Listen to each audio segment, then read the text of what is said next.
So welcome. The first Brighton Py we've had for a couple of years now, but I'm glad to see so many new people attend and show interest, and hopefully this will prove to be useful and a decent way of spending your evening, second Thursday evening every quarter. Hi everyone, just following on from Rich, I want to say a massive thanks to everyone for coming here today. All of us at Silicon Brighton, we are absolutely stoked to be partnering up with Brighton Py. I've been working within the sort of tech industry in Brighton for many years now, and Brighton Py's been on the scene for a long time. So to be able to work with Rich to sort of bring it back was an absolute joy. Also to welcome Ash and Moritz as well. So I got to know you guys quite well over the years too. Ash, maybe more recently since you came to Brighton, but yeah, great guys, and awesome of you for coming along today and providing us with your time. So cheers so much for that. Just going to give everyone just a little bit of background, if there's anyone here that's new, sorry, get my words out, to Silicon Brighton. We are a community-led initiative to support digital growth across the South Coast. We began back in late 2019 by working with local tech groups to raise their profile and provide people, just like everyone here, with free opportunities for networking, training, upskilling and development. So to date, I think we're probably looking at about 100 events now we've run, given a platform to hundreds of speakers to share their knowledge as well. And yeah, I hope everyone enjoys today's session. I'd like to say, always keen to hear from anyone watching who wants to explore how they can contribute to Silicon Brighton. That could be speaking at an event, that could be helping with a tech workshop. We're looking to kickstart a few more of those after the summer, and or it could even be starting your own group as well. So if you just head along to our website, it's siliconbrighton.com. From there, you can join our community hub and you can reach out to me, Kirsty, Kieran, or any of the team. And that's enough from me. Really pleased to be here, and thanks again, Rich, for the opportunity. Back to you. So fairly quick agenda. We've covered the introductions.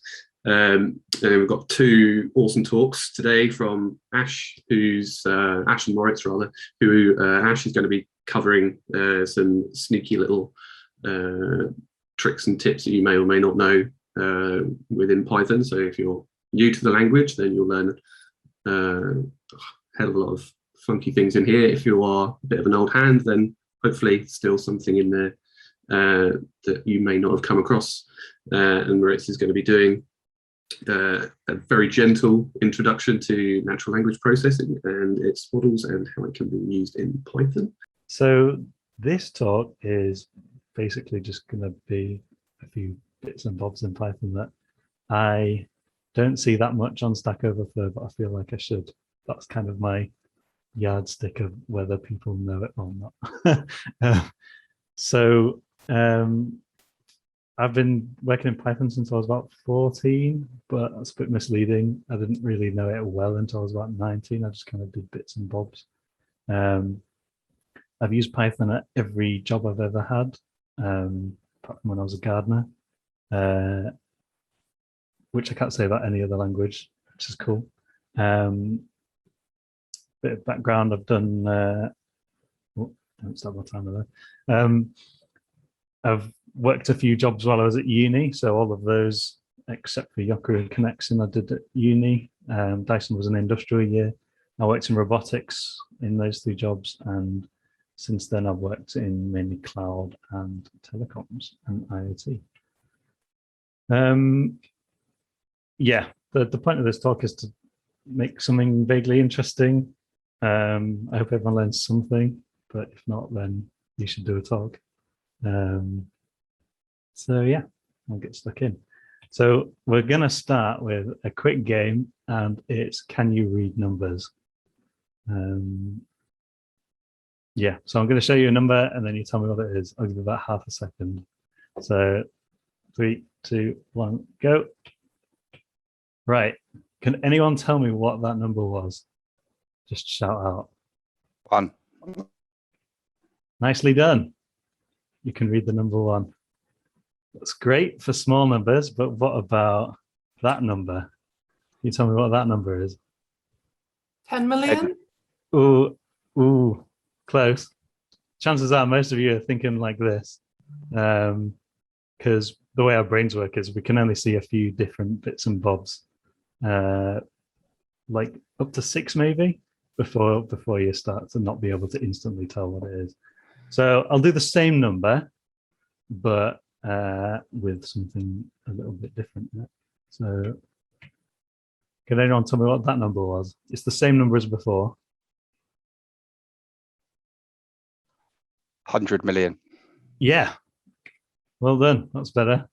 So it's not too complicated. Yeah, so you can see 1,000 there, 1,000,000 there, billion there, that crore, and then you have this monstrosity, which, you know, with great power comes great responsibility. So do it wisely. But I just ran this here, and you can see at the bottom, it all evaluates to true.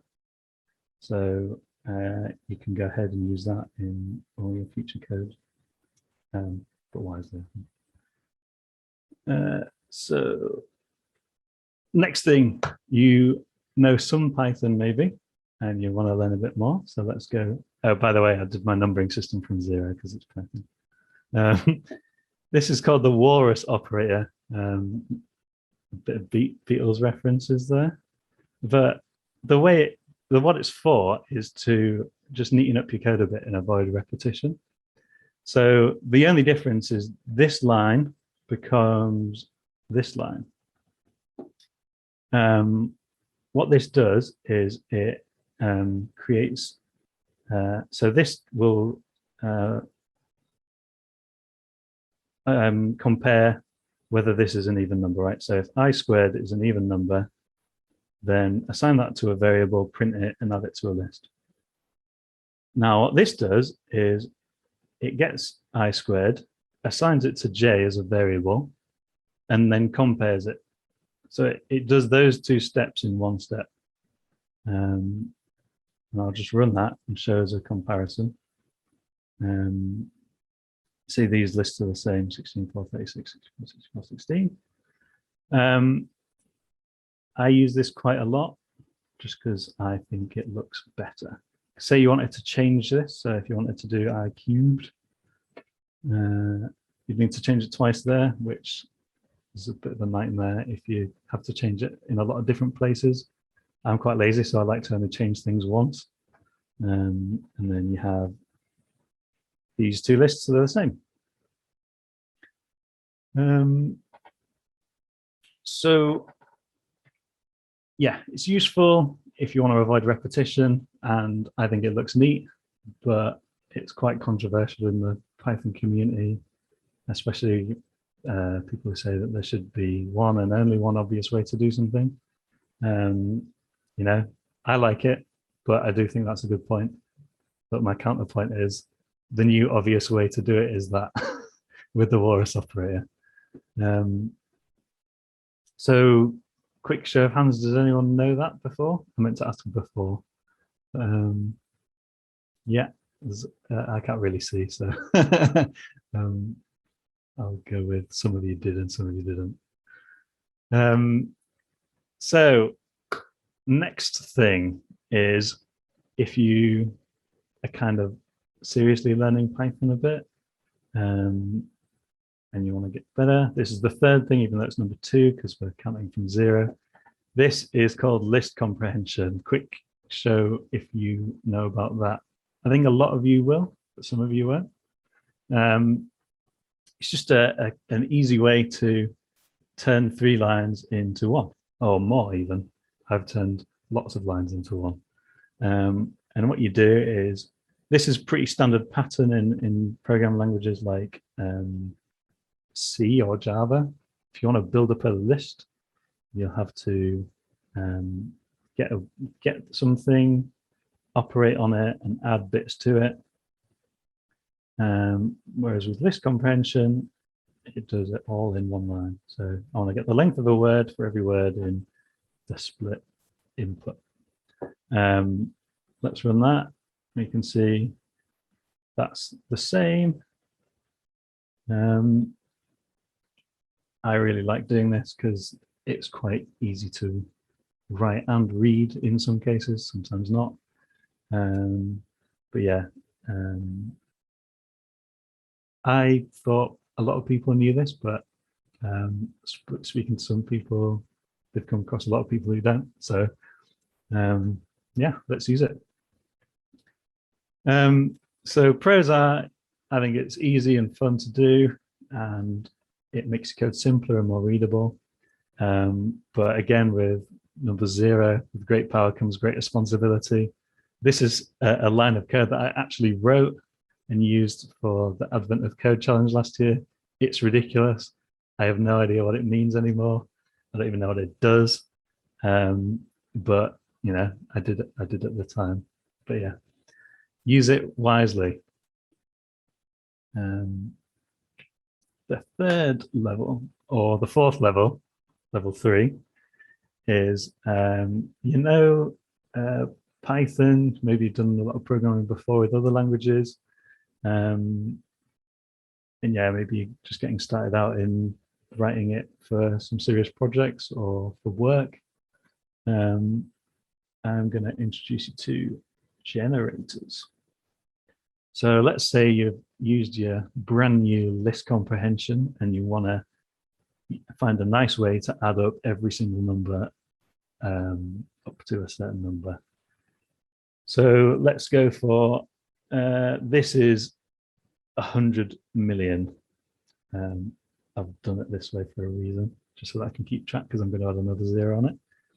But what the difference is really small. Generators only do computation when they have to, a bit like people. So when you do list comprehension, you're creating a whole new list in memory and then iterating through it, and then adding them all up in this case.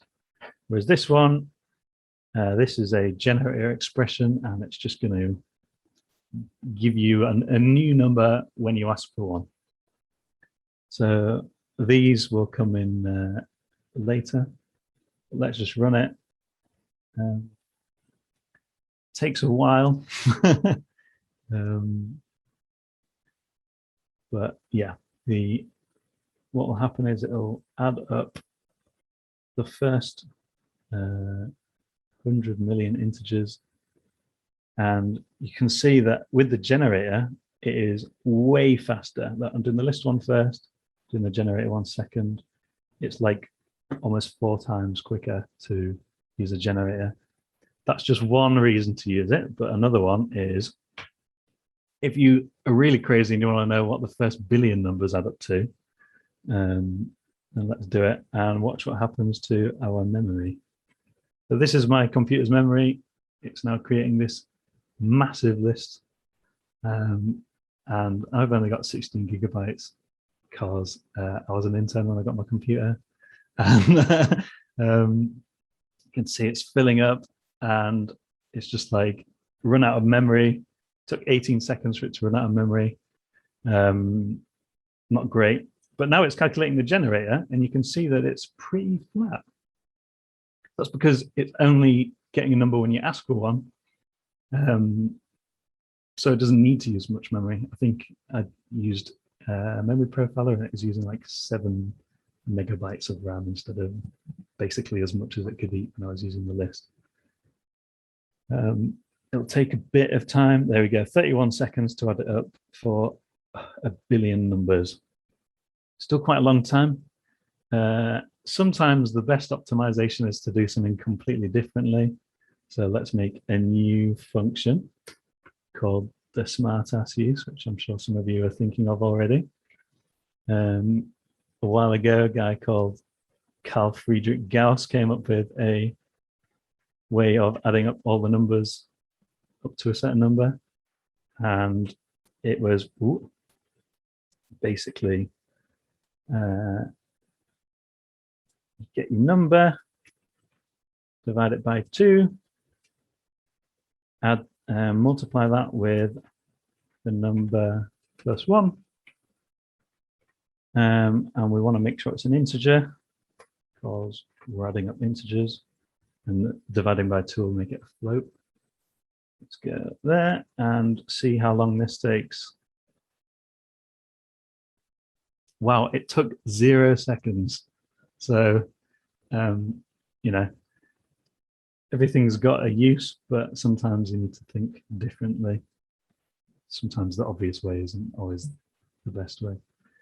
But that's not the only way you can use generators. So let's say you're working out the Fibonacci sequence. Now, I think most of you will know it, but basically, for those of you that might not, the idea is you get a number, get 2 numbers, and to get the next number, you add the previous 2 numbers.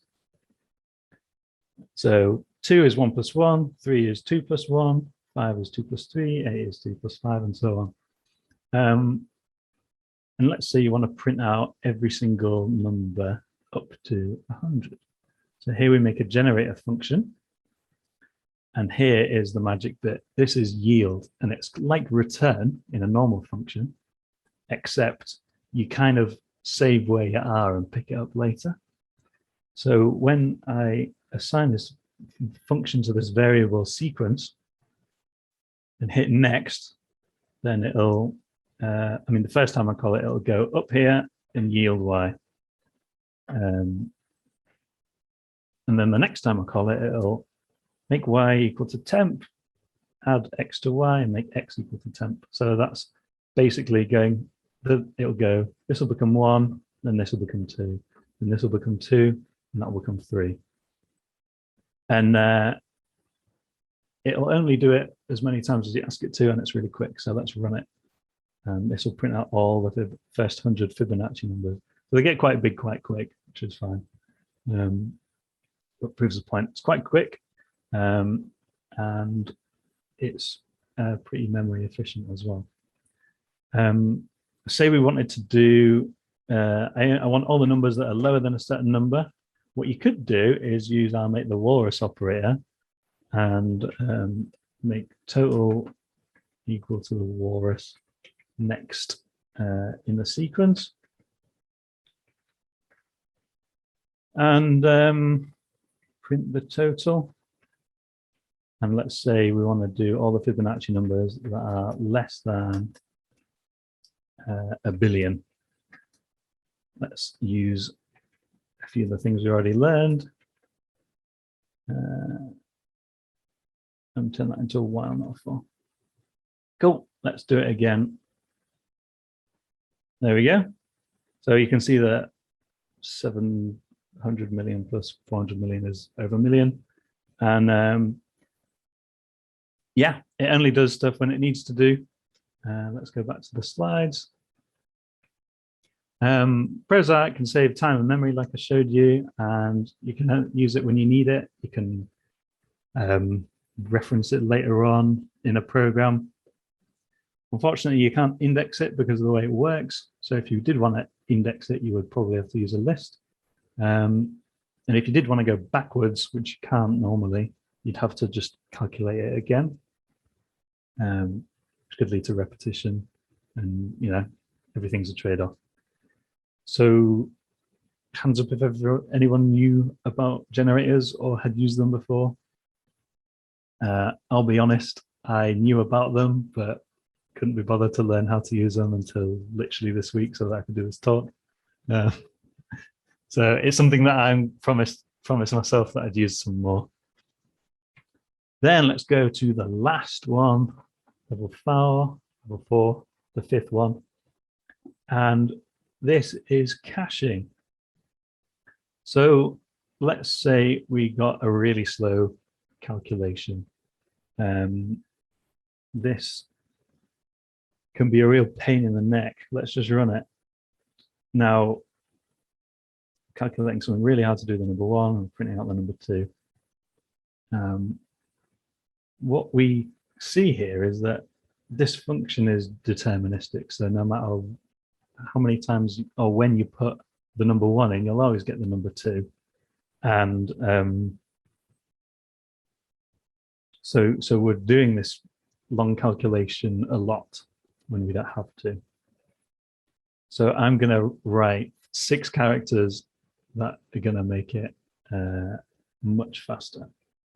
So at cache, I'm going to use what's called a function decorator and import this. This is built into Python. Everything that I've done so far is in vanilla Python. You don't need to install anything.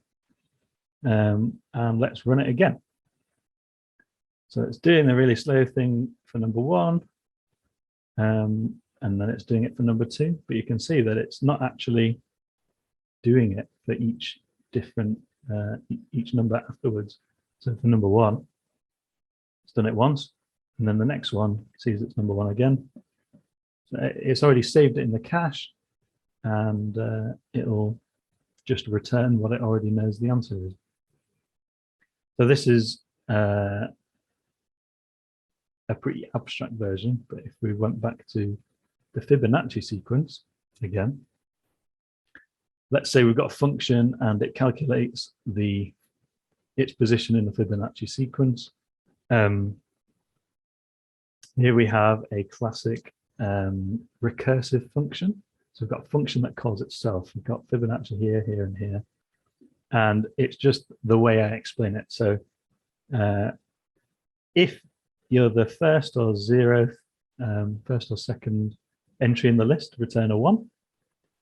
If you're not, return the Fibonacci number of the one before plus the one before that. And let's run it.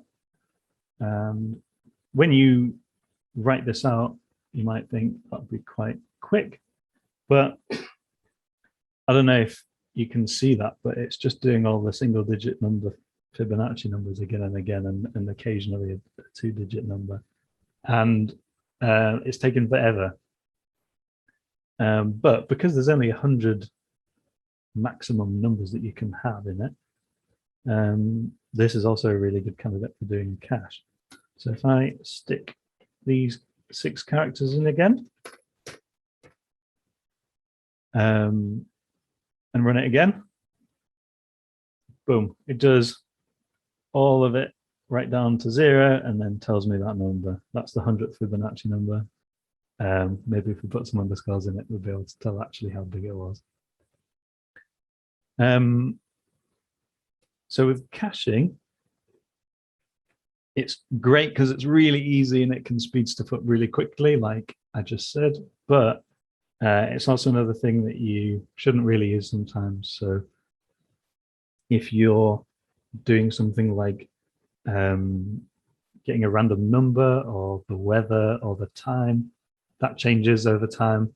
So you can't really cache it this way reliably, unless you have some kind of timeout. And also, because it saves each answer in memory, you could use an absolute ton of memory if you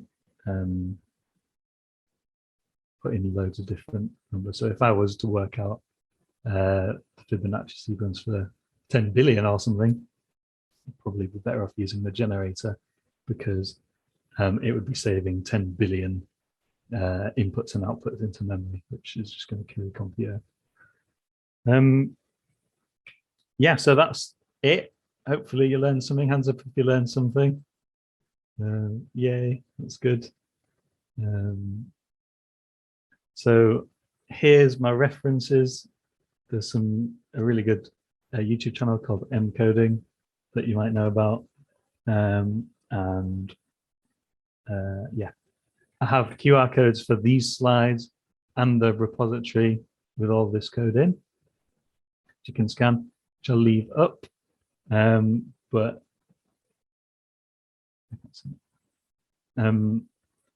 But if you have any questions, let me know. So there have been a few questions in the chat. Okay. So thanks to those. So we'll just go through those quickly. I mean, they've all been around this last caching decorator topic. So one from Jerome was, how does that work with debugging? That's a good question. I've never used it in debugging. So I don't actually know the answer to that question, but that is a good question because I don't know the answer to it. Fair enough. There is a question from Matthew. And is the cache decorator the same as memorization? Yeah, I think so. There's a few different ways to do it in Python. So if I skip back to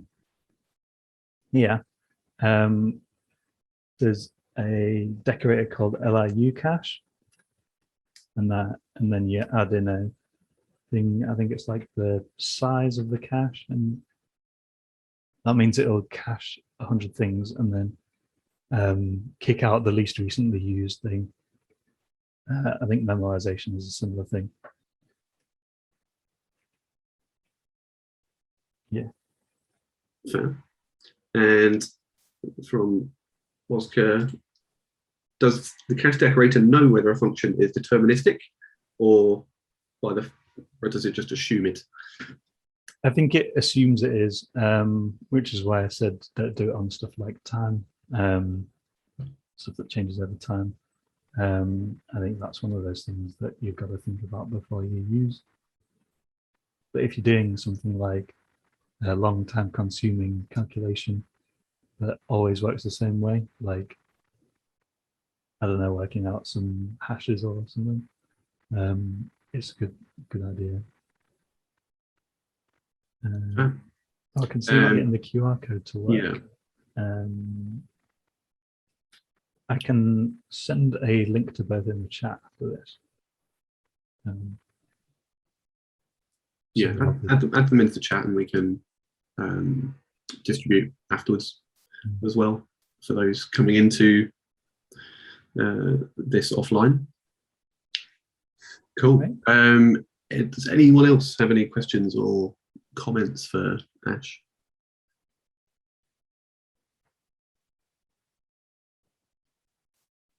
Obligatory pause ended.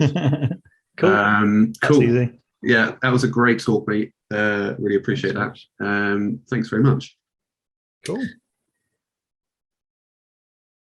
So if you want to, there we go. Cool. So next up, excuse me. Next up we have Moritz. I'm going to hand over to you directly because I think I'm going to start a coughing fit. All right, yeah. Thanks for handing over, and thanks for this lovely talk, Ash. I will share my screen as well. And I hope you can see these slides. All right, cool. So I will present something about natural language processing in Python today. Gentle introduction. I hope I made it gentle enough. If not, let me know afterwards. So about me, I'm Moritz. In a past life, I've been a neuroscientist and turned data scientist now. And I actually have a very pragmatic reason why I got into natural language processing. Because back then when I did that, which was roughly 6 or 7 years ago, I had a rather crappy computer.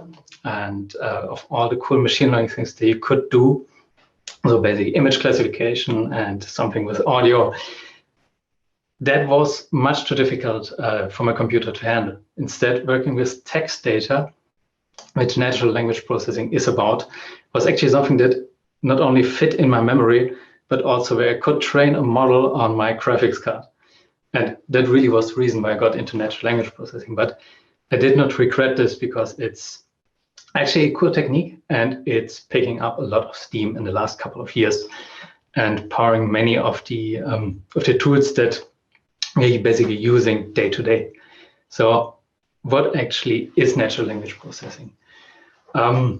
Of course, this encompasses a whole field where people have been putting decades of study in, but the common denominator is that it uses text, human-generated text, which is largely unstructured. If I say unstructured, then I mean that it is text that is not specifically made for a machine to be understood. And you're programming Python, even though Python very much looks like pseudocode in many cases, we still have to very much tailor it in such a way that a computer can understand it. Natural language processing, in contrast, tries to find a statistical model that is using the natural patterns in the data to figure out something about the text that is being produced. And it's used in many different applications.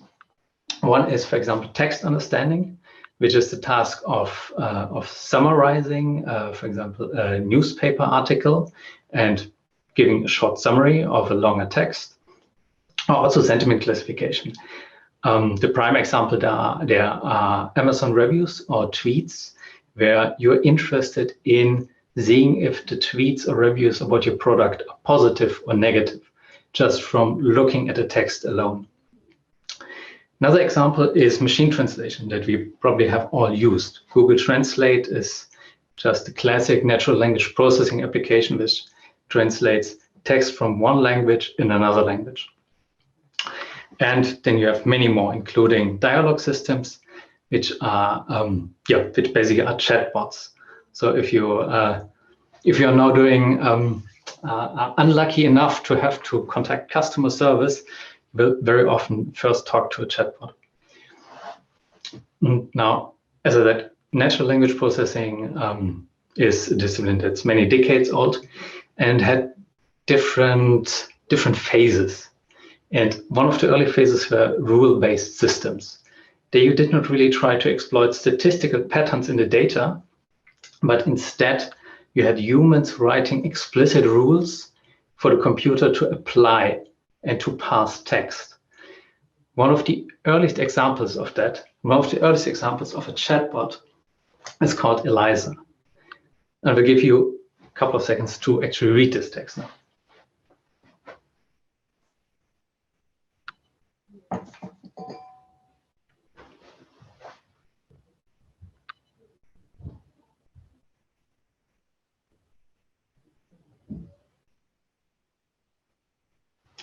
So Eliza was made to be a psychotherapist, a mock psychotherapist. And Eliza was such a rule-based system. So there were explicit rules programmed into this program to effectively mirror the sentence or the topic that the person that Eliza was writing with said before. You can see that here that that Eliza is not really contributing anything original or specific to the conversation, but is repeating part of what was said before, then asking a pointed question why the other person thinks like that. This is a very, very limited system, but even such a limited system can, in the right context, already give the impression of kind of an intelligent being that talks with you. Of course, Eliza very quickly comes to its limit, but that also makes total sense with such a rule-based system. Now, if we go from 1966, where Eliza was first introduced, to roughly 60 years later into the future, when we end up at roughly 1 week ago, we have this. This is text generation. This was unveiled by GitHub 1 week ago. It's called GitHub Copilot. What GitHub Copilot is an autocomplete function for your code. What you can do is you can type in, for example, a module description up here, and just the first line of your function definition. In GitHub Copilot will try to guess not only what you're trying to do, but also what your next code will look like. And we'll try to autocomplete this function.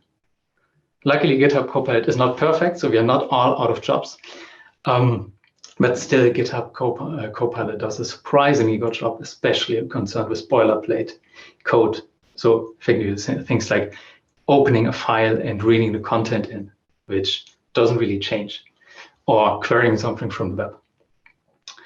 And this is now a very different pattern that's behind this natural language processing application, namely one that is based on the statistical relationships in the data, and a rather complicated model that learns from a huge amount of data, in this case, the whole of the public repositories of GitHub, and actually learns to do such a code completion task. So not only understanding what the user wants, but also generating valid or in many cases, valid code yourself. And GitHub Copilot is a good example of this modern generation of natural language processing applications, which probably arose like 20, 30 years ago, where natural language processing started to focus more on the statistical relationships in the data. And all these applications basically sharing one simple trick, this one weird trick that natural language processing is using for everything. Namely, everything is a vector. It's the most important idea behind all current natural language processing systems, that you represent words as numbers. So you take a text, like a document, like whatever, even your code that you have on GitHub, and you split it in either individual words or letters or tuple of words. And then you find some way to map these segments to numbers. This allows you to harness all the computational power that your computer has, or rather that Google's computer has, that you're hiring for this job to train to do your application. And then you do some magic with these numbers, do some computations, and try to solve whatever task you're trying to do. And then if you succeed, you make a lot of profit and your startup gets acquired by Google. At least that's the theory. And of course, I will not be able to actually show you the whole full picture of natural language processing. But what I hope to do in this talk is give you a couple of examples and intuition behind different ways of how we can map words to numbers and for what they can be used. So basically a brief tour of how we can map text to numbers, where we look at different ways of doing that in increasing complexity. So the simplest thing, the simplest way of mapping text to numbers is called the bag of words representation. This is really, if you would have to come up with, like if you right now in this moment would have to come up with a way to map a document or a sentence to a vector, so basically to numbers, then you probably, after thinking a bit about it, would come up with this representation. It's that simple. But it still can be the basis for surprisingly good results. And now I will try to, because it's a Brighton Py meetup, I hope you can now see the this Google Colab session here. I will try to actually show you a bit of code of how to do that. So first we just importing some functions from a library. I'm here using the library called scikit-learn, which is a general purpose machine learning library. And the object, or rather the class that I'm importing here, the count vectorizer, is a way how we can generate such a bag of words representation. And then for every natural language processing application, effectively we start with a corpus. We start with basically a list of strings where every string is a document. Here you can see that this corpus is just a list with 4 elements. The first element is the string. And the string is just, this is the first document. The second element is, in this case, the second document, or the string, this document is the second document. So far, so easy. Now, if you want to do the vectorization of that, so turning this into the bag of words representation, we just instantiate this count vectorizer and call fit transform on the corpus. And what this count vectorizer is doing to arrive at this bag of words representation is kind of simple. First, it looks at all the strings in here and gets all the unique words in these strings. So it splits all the strings into words and then collects all these words. And then Python, you could just call set on this list of different words, of different strings, and you would get all the unique words. This is called the vocabulary. It encompasses all words that you might encounter in this corpus in any document. And what it then does, it goes through every document, so through every string, and it counts how often each word in the vocabulary is appearing in the string. So it really is a count-based method. So now we have called fit transform here. We have created that. Now let's take a look how this looks. So this matrix here has multiple rows. So imagine this like your Excel sheet. So this is one row, and it corresponds to the first document in this list, or this first element, sorry, in this list, which is the first document. And every column here is one word in your vocabulary, where the number for this row and this column is how often this word appeared in this document. You can see that the word first appeared once in this document. You can see it is appeared once, document appeared once, the appeared once, and this appeared once. And in fact, if we look at the string, these are all the words that are present in the string. If we now look at the second element, so the second document, we can see that document appears twice. So it just gets counted, and it is 2 times in there. And in fact, it really is 2 times in there. And I'm really stressing this, how simple this is. I mean, it really just counts the different words.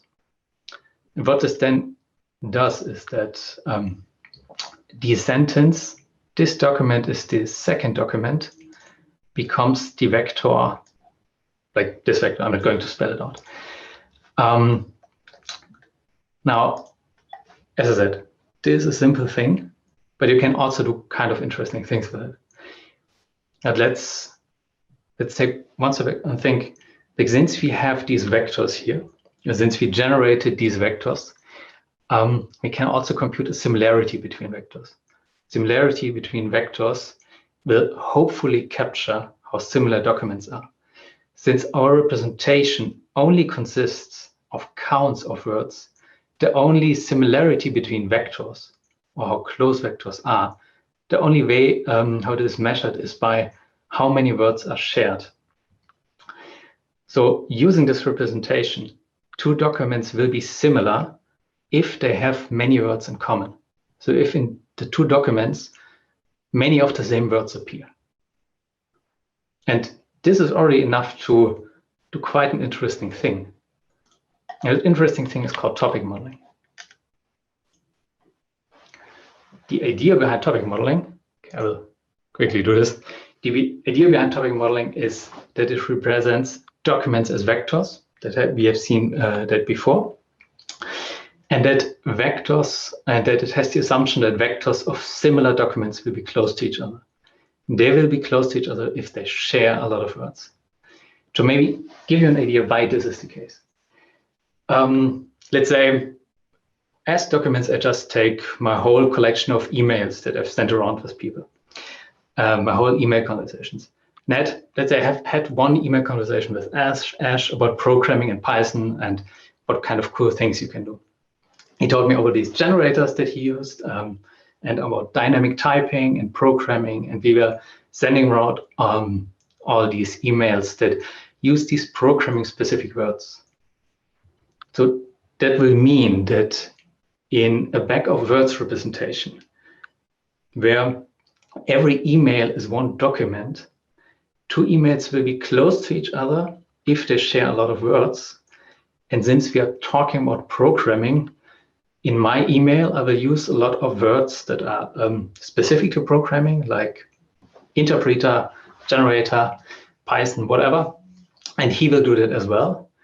That is why these vectors of these 2 documents will be similar to each other. If I have a different email conversation with, I don't know, my mom about how nice the plants are in the garden, or what she does in her free time, or I don't know, how the fall foliage is turning out. So this is not really what I'm talking about with my mom, just as an example. Then these emails will also have something in common, namely the mention of words that are specific to plants or fall or nature or whatever.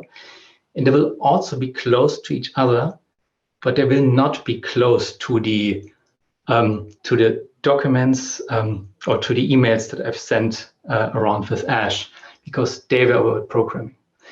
And in that way, just by talking about different topics, we introduce certain statistical dependencies between words, because some words will appear often together, like programming specific words, and other words will also appear often together, like words that are, for example, related to nature.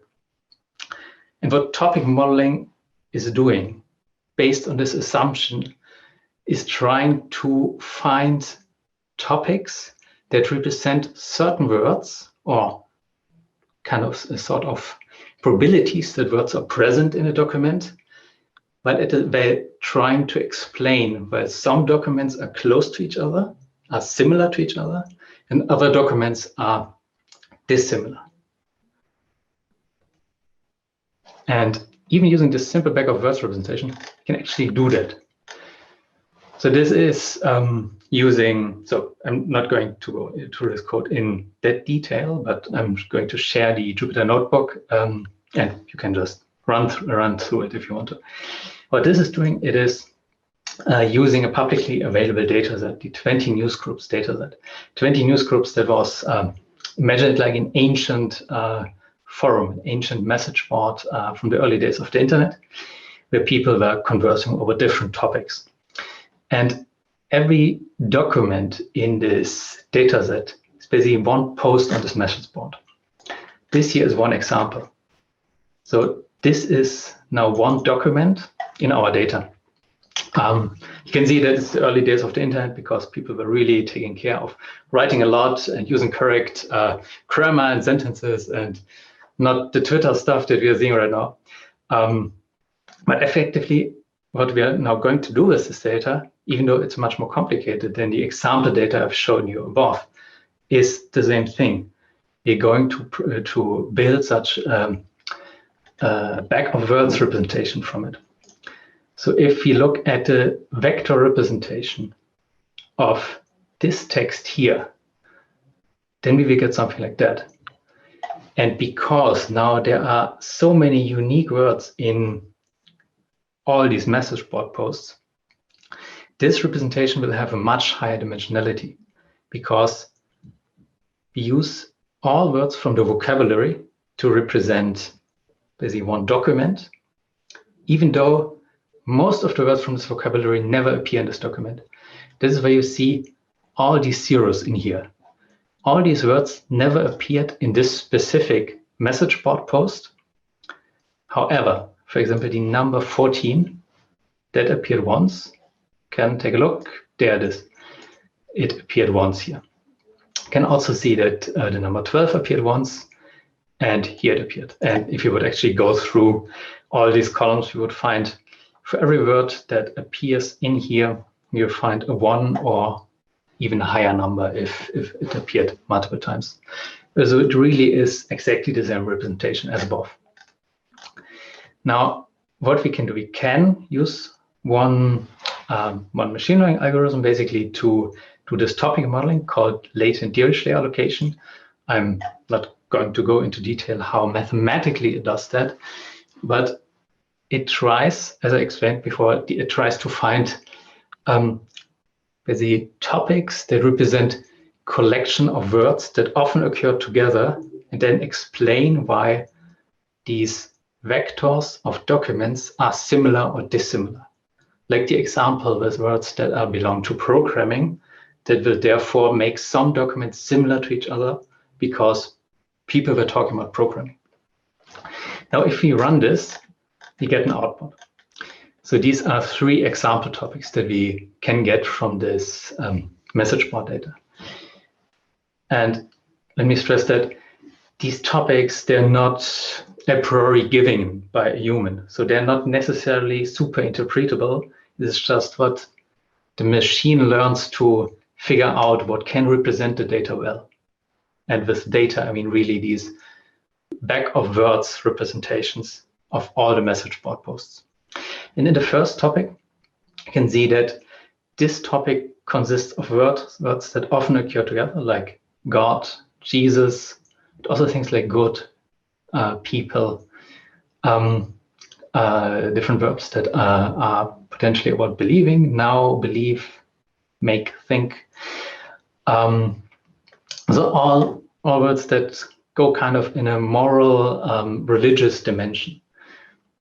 And if we then look at in which subforums this topic was most present, you can also see that it's, for example, in the Christian religion subforum, or the atheism subforum, or the general religion subforum that is most present. And also, interestingly, in the politics in the Mideast subforum, and also in the medical science subforum. So that's a bit harder to figure out. Another example of such a topic would be this here, where you have a lot of different numbers, but also words that are somehow related to team sports. So these are words that in this data that often occur together, and that is why the topic is finding it as a statistical pattern. And these occur together because people are, for example, talking about the latest game that they were watching and point differences there. And if we look at the news groups in which these topics appear most often, then this is, for example, in hockey and baseball. The final example, now you know the spiel already. Here we have words that are most related to cars and engines, insurance, tires, etc.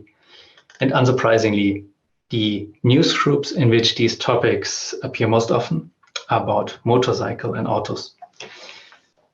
Now, this is not even such a trivial example, because you could take this right now, you could literally take this code and build a little side project with that. For example, one thing that I once did is I took the whole chat records that I had with one person and treated every chat message as a document, then run such a topic model on it. And what you could see is that there were certain topics that we were often talking about at certain points in time. Whereas at other points in time, we were talking about different things. It's kind of neat to see this appear. Or you could also, for whatever you're trying to do, for example, if you build a new website and customer reviews are coming in, you could also take a look at what are the topics that people are talking about in there. So my point here is that even with this very simple representation, you can still get something cool out, just because we have these statistical relationships in the data that just come from us conversing naturally. And natural language processing is all about exploiting these statistical dependency that just come from our usage of language. Okay, so what actually happens if we try to make this, this vector representation more complicated? So if we try to find a way to map text to numbers that's a bit more sophisticated than just counting the different words. What we then have are, for example, word embeddings. Word embeddings came up roughly a decade ago, the famous word-to-vec model by Google. And the idea is that we are going to represent individual words as vectors. And we are finding the vector representation of a word by trying to predict context, so the surrounding words of this word from this vector. This is a pretty challenging problem. So you have one word that is embedded in a sentence. You try to find a vector representation that makes it easy to say, what are the surrounding words of that word? And because it is a pretty challenging problem, it's usually estimated once using a large corpus, like the whole of Wikipedia, or just a crawl of all the text you can find on the internet.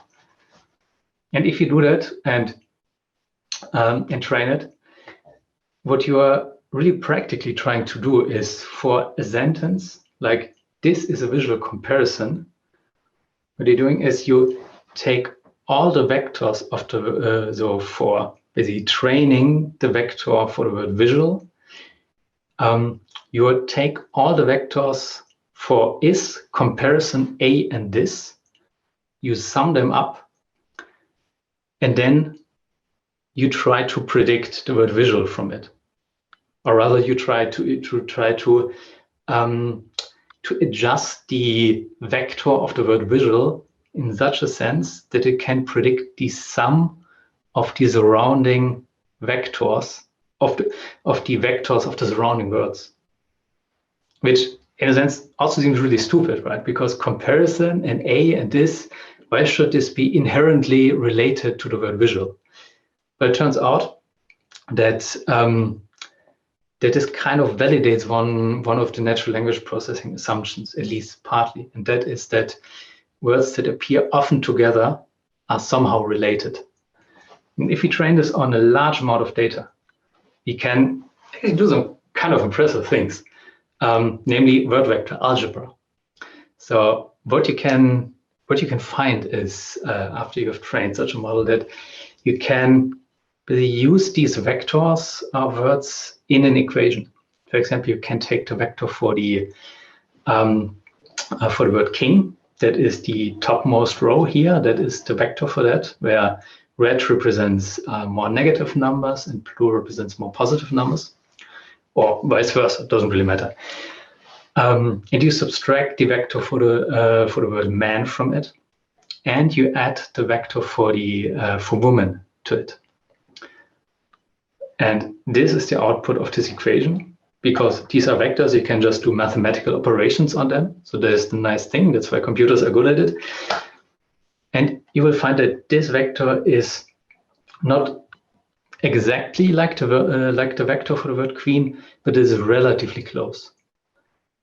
So you actually get a vector space. You get a representation of individual words by numbers that are in some way semantically meaningful. Because you could argue that if you remove like the man part from king and add the woman part, you might arrive at queen. It's a different way of thinking about language, but it's effectively what such a model learns to do. And this already, even for such this is still a relatively simple model, it is kind of an impressive thing that it can learn that just from a lot of data. So of course, the trend in machine learning and natural language processing has been to make everything bigger and more complicated and throw more compute power at it. So, okay, yeah, I should mention. So if you want to try it out, there are loads of word embeddings available that are pre-trained. So someone already went through the trouble to train them on a large text corpus. A good one is Word2Vec. It's the first link. Another good one is also Fast Text by Facebook, or also a classic, the Clove embeddings by Stanford's Natural Language Processing Group. They're all nice to try out. So you can also, for whatever, like if you want to have a fun little side project, then can play around with that. It's as easy as importing it and projecting whatever sentence you have into this vector space. But anyway, what I was saying before was that the pattern in natural language processing was that if something kind of works, let's try to make it bigger and try to train it on even more data. And what this culminated in were large language models. And this is the tool that powered what you've seen in the GitHub Copilot example. This is such a large language model. What this is doing is it's directly modeling whole sentences.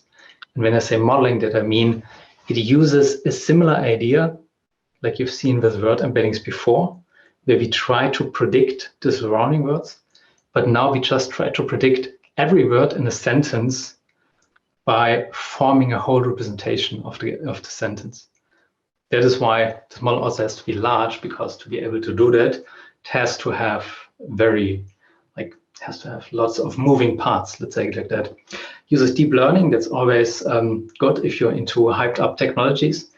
And as I said, it powers most of modern natural language processing applications. So if you're using Google Translate, then this is what's happening on some server, not in your browser, that's what's happening on some server of Google. So the advantages of that, or what differentiates this from these word embeddings, is that these large language models are good at capturing long-range relationships between words. So for example, this sentence here. It is in this spirit that a majority of American governments have passed new laws since 2009, making the registration or voting process more difficult. in a word embedding model, you would only incorporate the immediate context, so the immediate surrounding words to learn something about a word. But here it turns out that to predict the last words, more difficult, the model needs to keep in mind that at some point the word making was used, because it is making something more difficult, even if something consists of multiple words. So it is the more difficult is actually removed in this sentence from the word making. And because these large language models they're so large, they're quite good at capturing these long-range relationships, in contrast to word embeddings. Well, if you want to try it out, you can also easily do that. There's a famous company called Hugging Face, like the Hugging Face emoji. And they have a library called the Transformers library, because Transformers is the name for, is the name for the model architecture for the, let's say, the kind of statistical models that these modern NLP systems are using. And you can directly download that. They're pre-trained, and you can, exactly as with the word embeddings, you can take whatever sentence and project it in there as a side project. Take a look at where the sentence is in the space, or even build some simple chatbot using that, or even not so simple chatbot using that. Because these models are actually quite good at text generation. However, because the models are so good, there's also a lot of controversy around them. Recently, there's been, well, now already a couple of years ago, OpenAI, a famous company that does a lot of natural language processing research, were in the headlines because they refused to release one of their models because they said it was too dangerous to release to the public, because it was so good at generating text that might actually be used for creating misinformation or for nefarious purposes by whoever is trying to use that.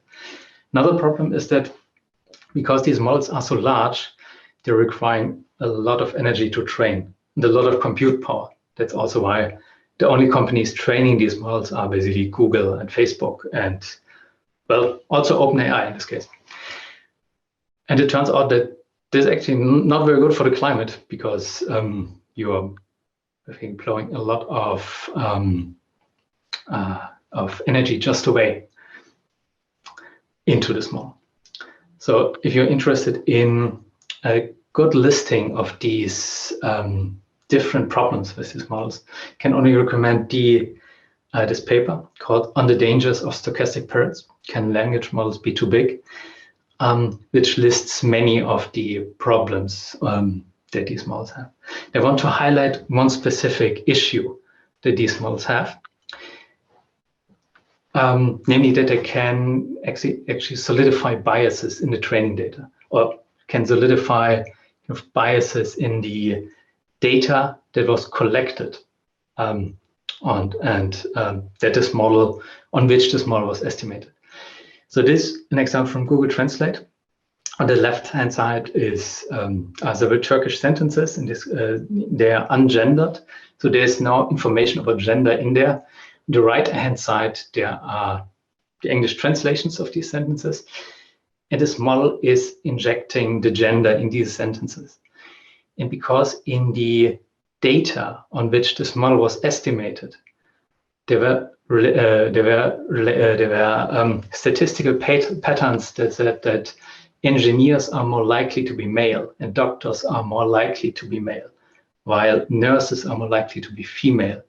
This model is actually outputting this as the most likely translation. So what we are doing here, we are taking a lot of text that contains all positive, but also all negative things that as a human you might say or might write, and we're training a model on it in such a way that this model can kind of replicate the statistical patterns in this text. And as you can imagine, the effect is that you have chatbots that are hugely sexist or racist and discriminative, and many of these very impressive models are kind of hindered to or kind of difficult to find commercial applications for, because of the training data, they are pretty sexist.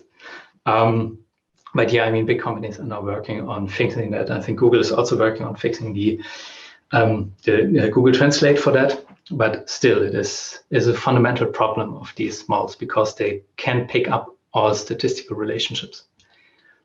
Okay, so what have we hopefully learned?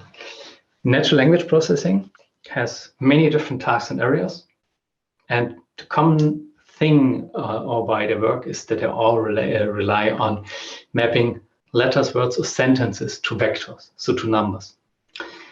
Back of words is the simplest way to do that. It just counts how often words happened to be in the document. Topic modeling is then exploiting the fact that words that often appear together will make some documents more similar to find topics in these documents, topics that are often even interpretable by human. Then you can make this simple representation more complicated by doing word embeddings, where you map individual words to vectors, and you try to find vectors that work well in predicting other words, so namely the surrounding words. So the important kind of step from back of words to word embeddings is that now we are finding a representation that makes it easy to predict what the words are in the context. Large language models take this up a notch and do not only try to predict the surrounding words, but try to predict everything that's in a document or in a sentence by using information about the other words. Now, of course, I've left out a lot. And one thing that I didn't touch at all is the pre-processing. There are many different ways for making machines better at understanding text. And one of them is just editing and pre-processing the text. Tokenization, stemming, lemmatization are all different ways of pre-processing that makes it easier for a computer to understand words. If you're interested in that, or if you have very messy text, Spacey is a good library to take a look at. But it's also worth mentioning that many of these very complex large language models require very little pre-processing, because in the end, if you pre-process, you always throw away some information. Okay, and that's already it. If you have any question, yeah, feel free to ask them now. If not, you can always reach out by email or Twitter or whatever. You can find the notebook here. I will also post the link in the chat. Thanks for listening. Lovely. That was really, really good talk. My machine did cut out for a few seconds, so I may have missed some questions in the chat. So I don't know if there were any questions that came through.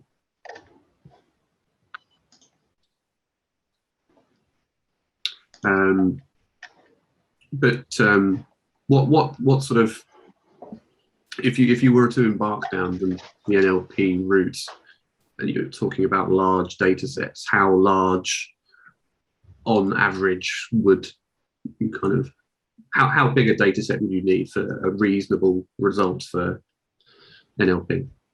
Yeah, that's a really good question, and it really depends. So if you use one of these transformers, then you're usually using a pre-trained model that already consumed a lot of data. There you then don't need much additional data. Instead, what you will do is you will try to kind of fine-tune it on the data that you have and get the last 20% performance that's specific to your data. But most of it was already trained on all the other texts there. And if you want to train from scratch, then you need loads. So one example is the web crawl dataset, which is really just the crawl of all the text on all websites across the time that it was recorded. And this, of course, it's a huge dataset, many billions of words. Perfect. Yeah, really good. Sorry, my attention-seeking dog has just appeared. Yeah, oh, Oscar. Yeah, can I ask a question? Yeah. Hi, Moritz. Thank you very much for this overview. It's brilliant. It was really well done, well presented. Thank you so much. I have a question, and it's in your work. How do you use natural language processing? What do you use it for? What kind of problems do you tackle? Thank you. Yeah. Yeah, I mean, that's a good question. So I actually used it partly during my PhD for relating it to neuronal activity. So basically using whatever these models learn to see if the brain is using something similar.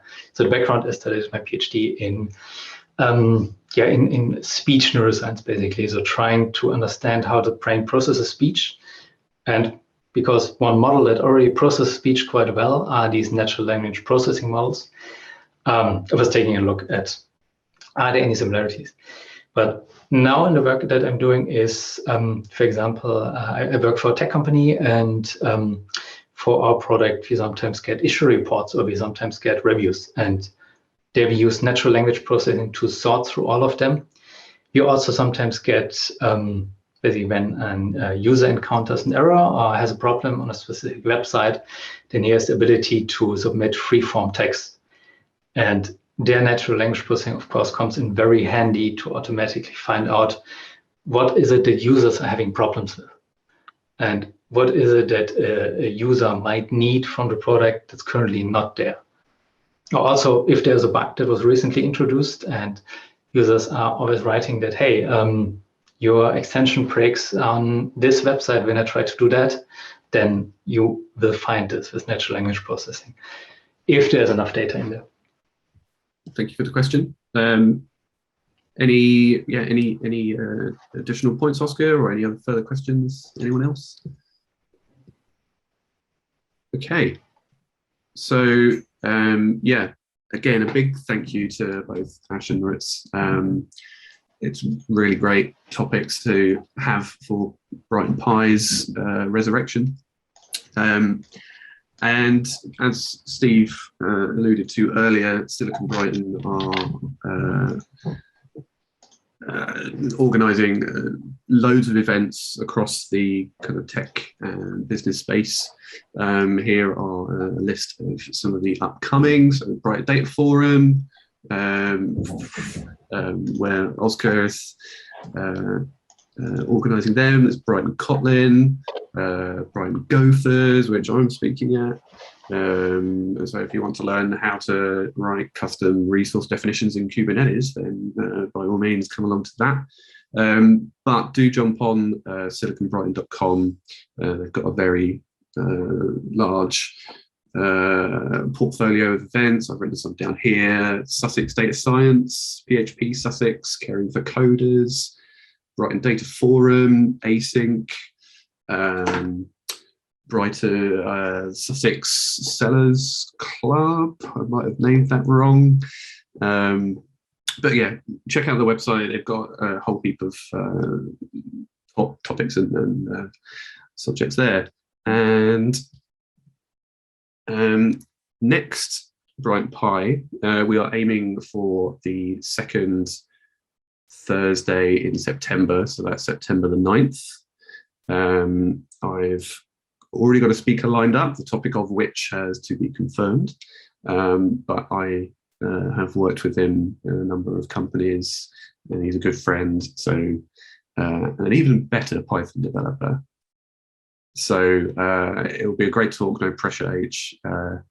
Come along, and yeah, that's it really. Thanks again to the speakers, thanks to everyone at Silicon Brighton, and of course thanks to everyone for attending.